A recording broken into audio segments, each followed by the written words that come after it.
defensively. And when you talk about Cleveland, you never think that this would be a team that you're talking about struggling offensively against Golden State. You think they would be struggling defensively.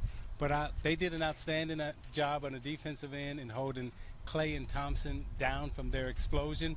But the role players came through and won the basketball game for them. Stars are stars, role players are role players, but it's the competitive spirit. On the defensive end, I thought Cleveland was there. But to your point, Isaiah, on the offensive end, they went back to their old ways. So I'm looking for Ty Lue and his coaching staff to get back to the new ways of sharing the basketball. And that's what we're going to be talking about throughout this next hour. But let's take a look at some of the headlines from Game 1. We do that right now. It was Shaun Livingston again providing the offense, 20 points. And the first player ever to do that in a finals Game 1, lead his team in scoring without leading them in scoring all regular season or in the playoffs. Meanwhile, LeBron James, he had good numbers, 23, 12, and 9. But were they clean? Were they efficient overall? 6 of 14 at the rim in Game 1.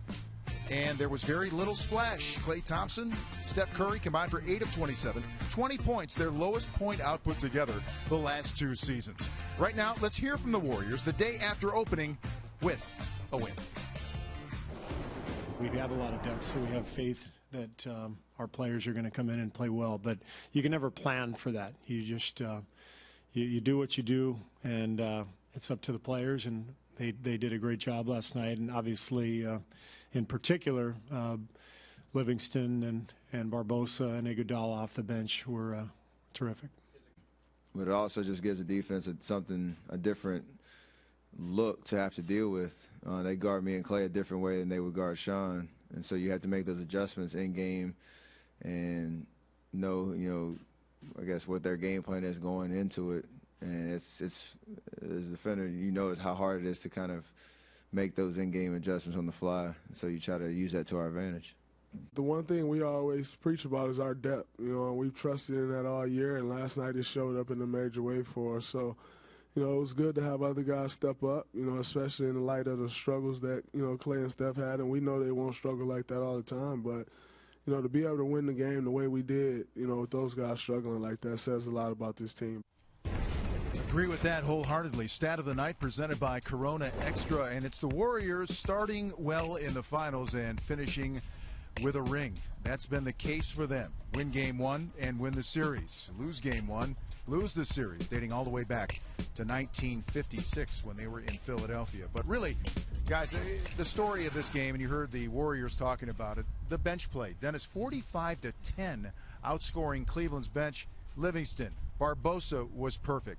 Iguodala, all these guys did a great job. Well, Vince, one of my favorite sayings, stay in your lane and play your game. And that's the fun thing about this bench. They come off and play their game. We know Shaun Livingston, he likes to live in the paint, get to his sweet spot, knock down shots. We know Iguodala comes in the game and does a little bit of everything. Barbosa shoots the 3, and he still has a little bit of the blur left in him, and he showed a little bit of that. That's why it's fun to watch this team play as they're off the bench, because they know their game and they stay in their lane. And they don't have to change their game. They don't have to change their style. They don't have to change their system. When you look at other teams, when their role players or their bench players come in, they actually change the way they play.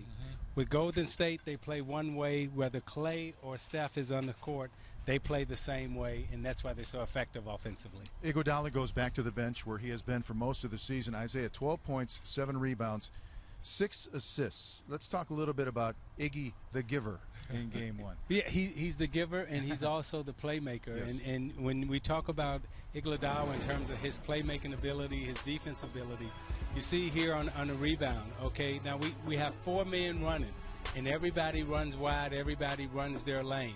Okay, we got a 4-on-3 fast break. Now, we draw one, we kick to the corner. We know we got a 3-point shooter lined up in the corner, so what do? I drive it to the basket, I draw the defender, help, slow recover, splash, 3-point shot. Again, I drive to the basket. Now, I'm big enough to tap it, get my own offensive rebound. When I get the rebound, what do? I'm a playmaker. Now I'm looking to see who's cutting, who's passing. Klay Thompson reads it, gets to the basket, back cut. Okay, here again, I catch it on the wing, put it on the floor. Now I'm going to play a little screen and roll. I'm surveying the floor. I'm looking at the defense. I'm seeing who head is turned. I see Shumpert's head is turned. Now he's going to come off chasing Curry. I'm looking at Curry. But when I'm watching Curry, who do I see? I see Draymond Green free. Basket, shoulders, clear, slip. Anytime you set a screen, we teach. Basket, shoulder, clear, slip. Draymond got